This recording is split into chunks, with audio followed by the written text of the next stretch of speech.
Friends, आरबिट path YouTube channel में आप लोग का स्वागत करता हूं। जैसा कि हम पिछले वीडियो में बोले थे कि हम लोग पढ़ने वाले हैं भारतीय राज्य व्यवस्था एवं संविधान, जिसे कहा जाता है पॉलिटी।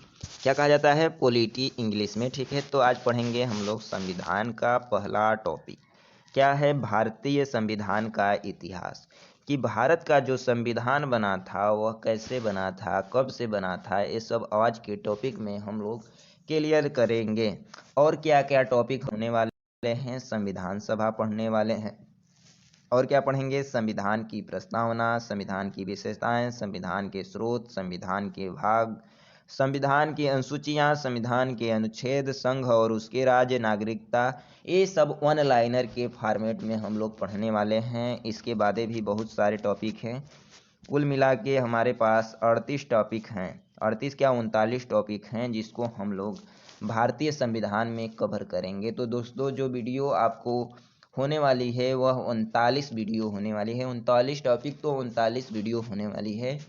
तो आप लोग इस वीडियो को देखना मत भूलना। तो आज से जो हो रहा है, शुरुआत आपका हो रहा है भारतीय संविधान का। ठीक है दोस्तों, तो भारतीय संविधान का जो शुरुआत हो रहा है वो आज से हो रहा है। और इसका अगर आपको पीडीएफ चाहिए तो डिस्क्रिप्शन में टेलीग्राम का लिंक डाल दूंगा, वहाँ से जाकर आप लोग क्या कर लेना, वीडियो का जो पीडीएफ होगा वो देख लेना टेलीग्राम चैनल पे। ठीक है, और अगर वीडियो का प्लेलिस्ट चाहिए तो इसका भी प्लेलिस्ट बना दूंगा और वो भी डिस्क्रिप्शन में डाल दूंगा दोस्तों। ठीक है, आगे देखते हैं क्वेश्चन। ठीक है, पेज नंबर 85 में चलते हैं।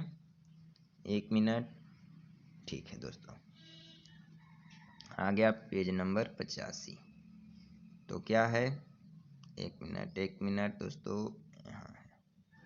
ठीक है, तो क्या पढ़ने वाले हैं हम लोग पढ़ने वाले हैं भारतीय राज्य व्यवस्था एवं संवैधानिक। ठीक है, और आज क्या हम लोग पढ़ेंगे? भारत का संवैधानिक इतिहास। तो जो भारत का संवैधानिक इतिहास है दोस्तों, उसको हम लोग आज पढ़ने वाले हैं। 1 मिनट, थोड़ा हमको समय दीजिएगा। ठीक है, सेट कर लेता हूँ। थोड़ा जूम करेंगे तब ना दिखेगा आप लोग को। ठीक है, अब हो गया। तो पहला जो क्वेश्चन होगा भारतीय संविधान का, जो पहला क्वेश्चन होगा कि रेगुलेटिंग एक्ट कब पारित हुआ। तो रेगुलेटिंग एक्ट कब पारित हुआ? तो 1773 ईस्वी में। ठीक है, 1773 ईस्वी में रेगुलेटिंग एक्ट पारित हुआ। उसी रेगुलेटिंग एक्ट से भारतीय संविधान इतिहास का प्रारंभ माना जाता है लमसम में। ठीक है, उसके पहले भी बहुत लोगों ने संविधान के बारे में क्या संविधान सभा में बोला, कहीं बोला। ठीक है, उसको आगे पढ़ेंगे। तो रेगुलेटिंग एक्ट कब पारित हुआ? 1773 ईस्वी में। ठीक है, अगला क्वेश्चन है कि भारत के गवर्नर जनरल को किस एक्ट के द्वारा अपनी समिति के निर्णय को अस्वीकार करने का अधिकार मिला। तो किस रेगुलेटिंग एक्ट के तहत अपनी निर्णय को, ठीक है, अपनी समिति, जो उनकी समिति बनी थी, उनके निर्णय को स्वयं अकेले द्वारा रद्द कर सकता था। तो वह जो अधिकार मिला वह किस एक्ट के द्वारा मिला? तो 1786 का जो अमेंडमेंट एक्ट है उसके तहत क्या मिला?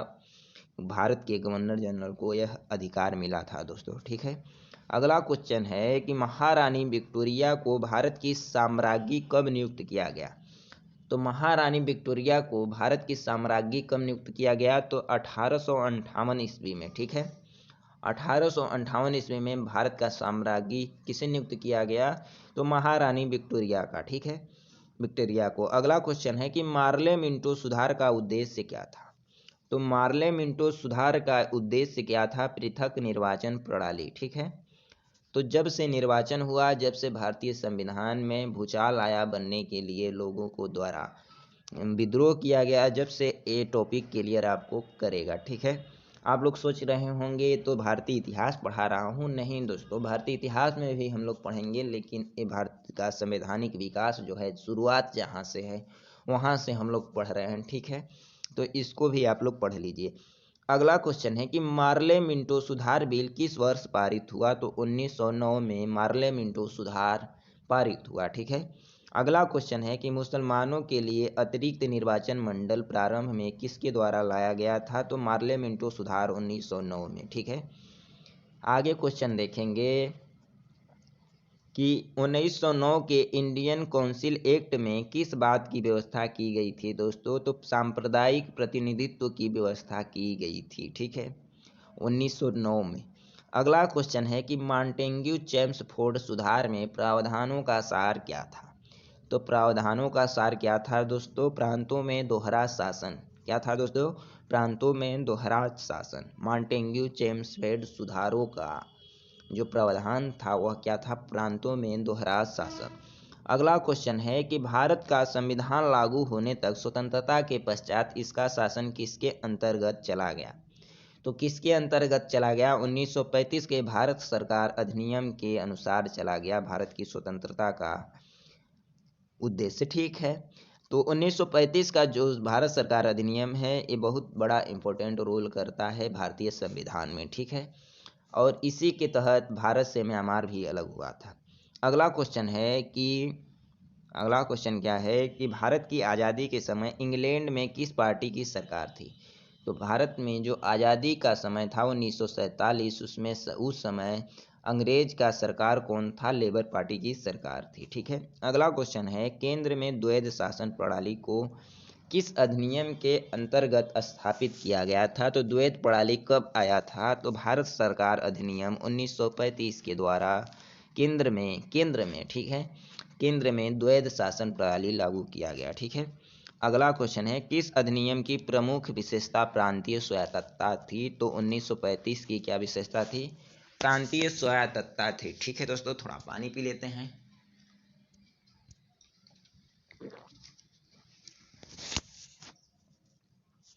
अगला क्वेश्चन है कि भारत में सचिव का पद किसके द्वारा निर्मित किया गया था? तो भारत सरकार अधिनियम 1858 के द्वारा भारत में सचिव का पद क्या किया गया था?